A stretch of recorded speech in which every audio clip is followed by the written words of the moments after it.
Hi, patties செய்ய போகிறீங்களா? அப்போ இந்த பேட்டிஸை நீங்கள் ட்ரை பண்ணி பாருங்கள். ஏன்னு சொன்னால் பொரிக்கிறதுல நொந்து போகாத நல்ல கிறிஸ்பியான அதிகம் ஆயில் சேர்க்காத டேஸ்டான இந்த பேட்டிஸை நீங்களும் ட்ரை பண்ணி பாருங்கள். இந்த பேட்டிஸை நீங்கள் இலகுவாகவும் குயிக்காகவும் செஞ்சிடலாம். வாங்க இது எப்படி செய்யுதுன்னு பார்ப்போம். இங்கே நான் வந்து கோதுமை மாவு, அதாவது ஆல் பர்பஸ் ஃப்ளார் 2 கப் எடுத்திருக்கேன். அதோட 1/2 டீஸ்பூன் உப்பு,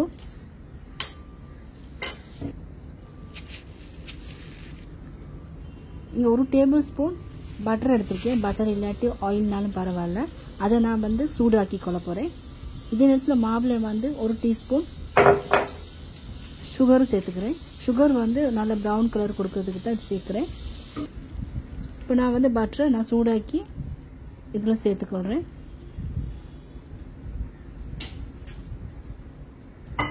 இப்போ இது மிக்ஸ் பண்ணிக்கிறோம். இங்கே ஐஸ் வாட்டரில் தான் நான் மிக்ஸ் பண்ண போகிறேன். ஐஸ் வாட்டர் போட்டால் தான் நல்ல பேட்டிஸ் வந்து நல்லா திக்காக நல்லாயிருக்கும், கிறிஸ்பியாக வரும். இந்த பேட்டிஸ் மாவை நாங்கள் டைட்டாக தான் பிசைஞ்சுக்கிறோம். தண்ணியை வந்து ஐஸ் தண்ணியை வந்து கொஞ்சம் கொஞ்சமாக போட்டு நல்லா மிக்ஸ் பண்ணிக்கிறோம்.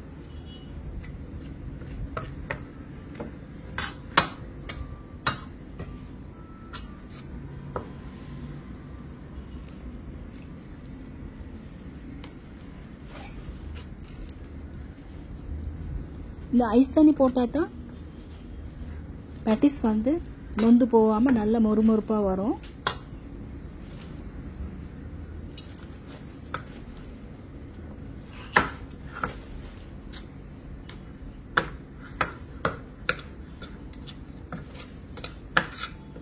நீ பேட்டிஸை வந்து பேக் பண்ணுறதை விட இந்த பொரிச்சு எடுக்கிறது நல்லோம்.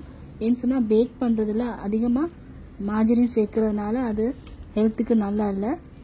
ஸோ ஃப்ரை பண்ணுற நேரம் நீங்கள் நல்லா சூடான எண்ணெயில் ஃப்ரை பண்ணி எடுக்கிற நேரம் ஆயில் வந்து உள்ளுக்கு போகாது, அது லொக்காவே ஆயில் வெளியே மட்டும் இருந்து பேட்டிஸ் வந்து நல்லா கிறிஸ்பியாக வரும்.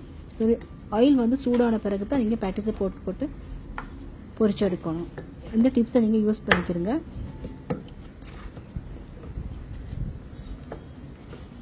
இந்த மாவை வந்து நல்லா மசாஜ் பண்ணி எடுத்துக்கிறோம்.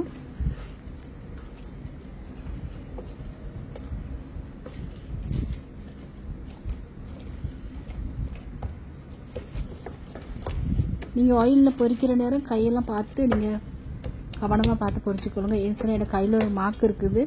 அது வந்து தோசை போடுற நேரம் கை சுட்டு பட்டுச்சு. அதனால் எப்பயுமே நீங்கள் நெருப்பில் வேலை செய்கிற நேரம் கவனமாக செஞ்சுக்கொள்ளுங்க. இப்போ நல்லா மிக்ஸ் பண்ணி எல்லாம் புரட்டி கவர் பண்ணி வைக்க போகிறேன். ஒரு 20 மினிட்ஸ் 20 நிமிஷம் இப்படி வச்சுருவோம். இப்போ நான் இதுக்கு பேட்டிஸ்க்கு வந்து ஃபில் பண்ணுறதுக்கு பீஃப் தான் எடுத்திருக்கேன். பீஃபை வந்து உப்பு, மஞ்சள், கொஞ்சம் மிளகாய் தூள் போட்டு நல்லா பாயில் பண்ணி எடுத்திருக்கேன். பாயில் பண்ணதை நான் சின்னதாக வெட்டி வச்சுருக்கேன். இப்போ நாங்கள் வந்து இதுக்கு ஆயில் கொஞ்சம் போட்டு பூண்டு, கருவேப்பிலை, சின்னதாக வெட்டினா 2 வெங்காயம், பச்சை மிளகாய் எல்லாம் சேர்த்து மிக்ஸ் பண்ணிக்கிறோம். அதோட உப்பு கொஞ்சம் போட்டு நல்லா புரட்டி விட்டுக்கிறோம்.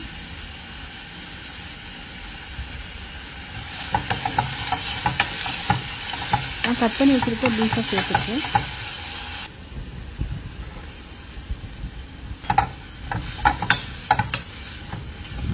இது கூட நான்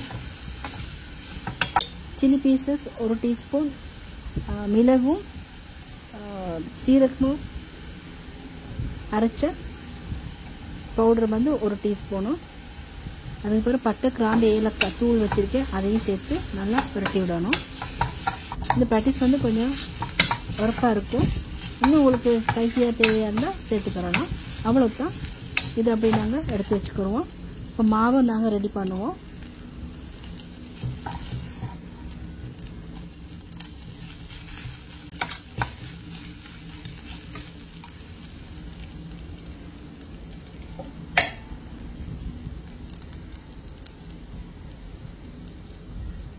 இப்போ நாங்கள் பிசைஞ்சு வச்சுருக்க மாவு எடுத்து பால்ஸ் பிடிச்சி நான் பேட்டிஸ் மாதிரி செய்ய போகிறேன். ரெண்டாக பிரித்து வச்சுருக்கிறேன்.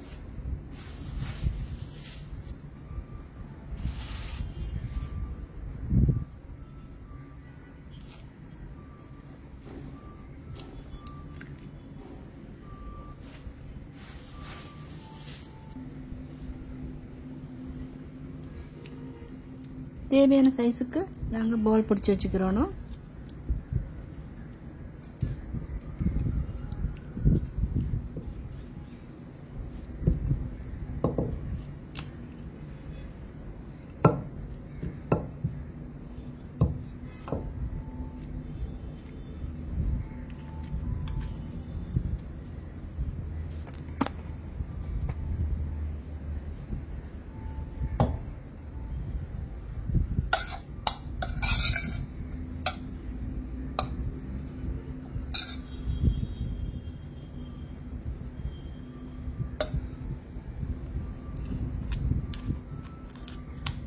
இந்த பேட்டிஸ் வந்து கடையில் உள்ள பேட்டிஸை விட ரொம்ப நல்லா இருக்கும்.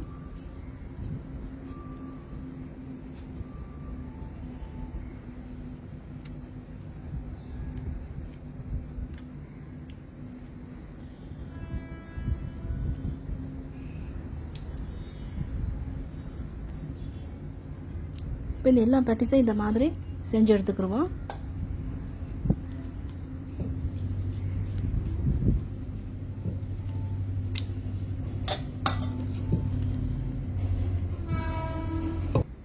மிச்சம் மெல்லிசாக தேய்க்காமல் ஒரு அளவு தேய்ச்சா போதும்.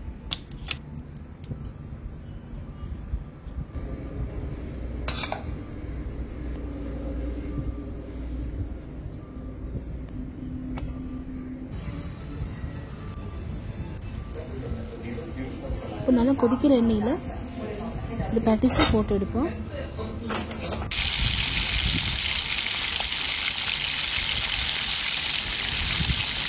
இந்த வீடியோ உங்களுக்கு பிடிச்சிருந்தா ஒரு லைக் பண்ணுங்கள், சப்ஸ்கிரைப் பண்ணுங்கள்.